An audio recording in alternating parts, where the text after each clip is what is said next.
The US and Canada, well, that trade fight continues.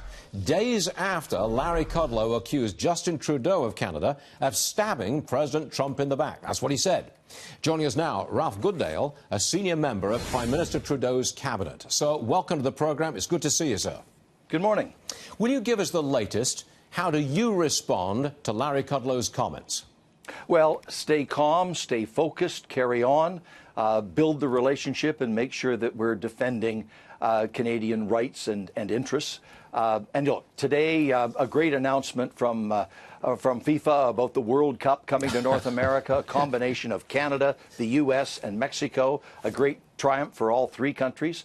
Well, you Monday, sound like you're settling things down. You're you're settling things down. It was a kind of an ugly fight there, but you want to settle things down and calm the waters. Is that what you're doing? Well, you look at that relationship between Canada and the United States. That boundary between us is the longest, most open, most successful, unmilitarized boundary in the history of the world. 400,000 people go back and forth across that border every day. $2.5 billion in trade goes back and forth across that border every day. And it's roughly in balance in both directions.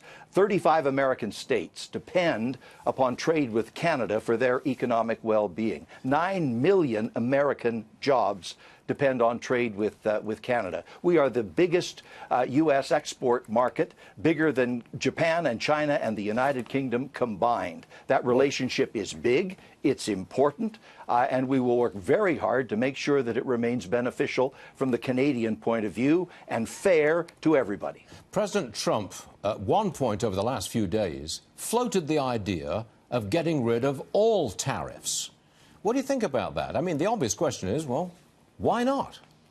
Well, we are constantly working to improve the trade flows between our two countries. And quite frankly, the notion of imposing new tariffs on steel and aluminum is entirely counterproductive. We've indicated right from the very beginning that that is unacceptable from the Canadian point of view because the U.S. has a trade surplus in steel with Canada of about $2 billion a year, and we are the biggest U.S. market, market for U.S. steel.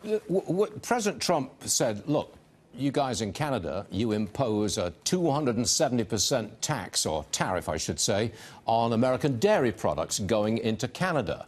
Would you be prepared to reduce that tariff, lower it, as a sort of a goodwill gesture to make some peace with the president?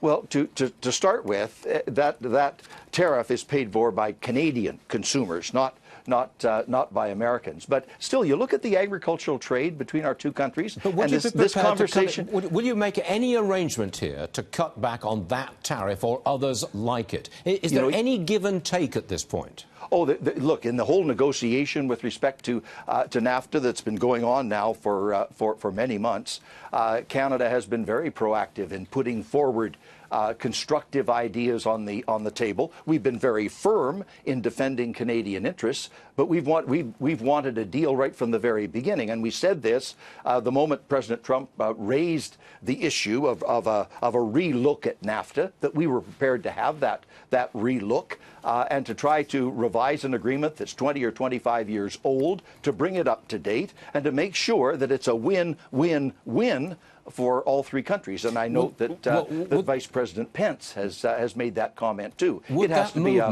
win for all three parties. I think what President Trump wants is more trade, less tariffs, more trade. That is his end point. That's where he's going. You prepared to cut back on some tariffs that Canada currently imposes? I mean, is there any give there at all from Canada? Well, as I said, we have made constructive proposals about how to improve the trade flows between both countries. And yes, we want more trade all throughout North America that is beneficial to all three countries. And we've put those proposals on the table. The negotiators are working away at them. Our Prime Minister said not long ago that he saw the makings of a really good deal coming together around that table. The negotiators will hammer out the details, but we've made it very clear that we want an agreement that works well for all three countries and increases trade throughout North America. Can I leave it and at this? It's a huge relationship already. It's one that's been mutually beneficial in agriculture and in many other fields.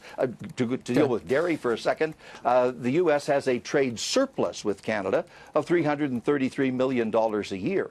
In fact, over the last 10 years, during the course of NAFTA, U.S. farm goods coming to Canada have increased by 46%. So it's an arrangement that is working. We can make it better. Can I end it like this? Talks are ongoing. Negotiations continue. As of right now, they continue.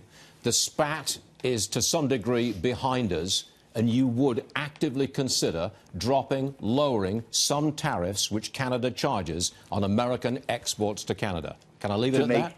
To make sure that the deal works well for both countries. But understand this, we will defend Canadian interests and promote Canadian jobs.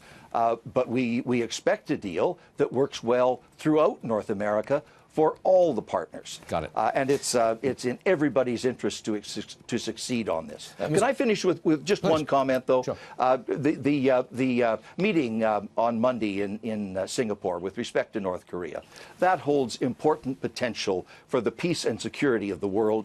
And indeed, President Trump should be congratulated for taking that step. Sounds like an olive branch, Minister.